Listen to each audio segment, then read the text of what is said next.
ആത്മഹത്യ ചെയ്യാനാണ് തീരുമാനം. ഏത് രീതിയിലും മരിക്കാൻ നോക്കിയിട്ട് മരിച്ചില്ലെങ്കിൽ അതും പ്രശ്നം.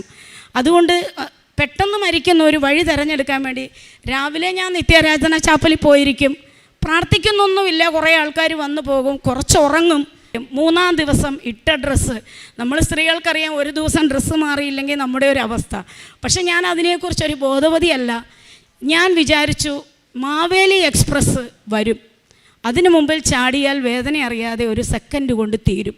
ഞാൻ വൈകുന്നേരം മാവേലി എക്സ്പ്രസ് വരുമ്പം ചാടാൻ കണക്കാക്കി നിൽക്കും. ആലപ്പുഴ റൂട്ടിന് പോകുന്ന ട്രെയിനാണ്. ഞാൻ ഇരുട്ടത്ത് മാറി ഒരു ബെഞ്ചിലിരുന്നു. കണ്ണുനീരോട് കൂടി എൻ്റെ മക്കളെ മനസ്സിൽ വിചാരിക്കുന്ന, എനിക്ക് കരയുന്നില്ല, ശരിക്കും ചിരിച്ചുകൊണ്ടാണ് ഞാൻ ഈ സാക്ഷ്യം പറയുന്നത്. ഇന്നിവിടെ ഞാൻ നിൽക്കാൻ അനുഭവം ഉണ്ടായത് എല്ലാം നഷ്ടപ്പെട്ടതുകൊണ്ടാണ്.